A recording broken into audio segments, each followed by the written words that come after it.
ದಾವೋಸ್ನಲ್ಲಿ ನಡೆದ ವಿಶ್ವ ಆರ್ಥಿಕ ವೇದಿಕೆಯ ಶೃಂಗಸಭೆಯನ್ನ ಮುಗಿಸಿ ರಾಜ್ಯಕ್ಕೆ ವಾಪಸ್ಸಾಗಿರುವಂತಹ ಡಿಸಿಎಂ ಡಿಕೆ ಶಿವಕುಮಾರ್ ಇವತ್ತು ಸುದ್ದಿಗೋಷ್ಠಿಯನ್ನು ನಡೆಸಿದರು. ಈ ವೇಳೆ ತಮ್ಮ ದಾವೋಸ್ ಪ್ರವಾಸದ ಅನುಭವಗಳನ್ನು ಹಂಚಿಕೊಂಡಿದ್ದಾರೆ. ಇಡೀ ವಿಶ್ವವೇ ಭಾರತವನ್ನ ಬೆಂಗಳೂರಿನ ಮೂಲಕ ನೋಡ್ತಾ ಇದೆ ಮತ್ತು ದಾವೋಸ್ನಲ್ಲಿ 45ಕ್ಕೂ ಹೆಚ್ಚು ಬೃಹತ್ ಕಂಪನಿಗಳ ಜೊತೆ ಮಹತ್ವದ ಮಾತುಕತೆಯಾಗಿದೆ ಅಂತ ಡಿಕೆಶಿ ತಿಳಿಸಿದ್ದಾರೆ.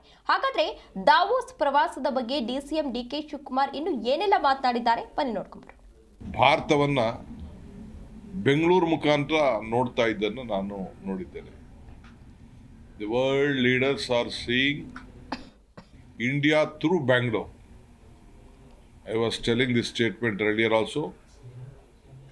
Again, I would like to stand with world bank head ಕೂಡ ಅವರು ನಮ್ಮ ರಾಜ್ಯ ದೇಶದವರು. ಅಜಯ್ ಬಂಗ ಅವನು ಕೂಡ ನಮ್ಮ ಭೇಟಿ ಮಾಡೋಂಥ ಒಂದು ಅವಕಾಶ ಇತ್ತು. ಅವರು ಕೂಡ ನಾನು ಮಾತಾಡಿದೆ. ಅವರು ಕೂಡ ಈಗಾಗಲೇ ನಮ್ಮ ಕರ್ನಾಟಕಕ್ಕೆ ಬೇಕಾದ ಸಹಾಯ ಮಾಡ್ತಾ ಇದ್ದಾರೆ. ಮುಂದಕ್ಕೂ ಕೂಡ ಮಾಡ್ತೀನಿ ಕರ್ನಾಟಕದ ಬಗ್ಗೆ ಅಂಥೇಳಿ ಅವರು ಭಾಳ ಮಾಡಿದ್ರು. ಇಡೀ ರಾಜ್ಯದಲ್ಲಿ ಎಲ್ಲ ಟೌನ್ಗಳಿಗೆ ನಗರಗಳಿಗೆ ಕಂಪಲ್ಸರಿಯಾಗಿ ನಾವು ಈಗಿಂದನೇ ನೆಕ್ಸ್ಟ್ 25 ಇಯರ್ಸ್ಗೆ ಮೊಬಿಲಿಟಿ ಪ್ಲ್ಯಾನನ್ನು ನಾವು ತಯಾರು ಮಾಡ್ಕೋಬೇಕು.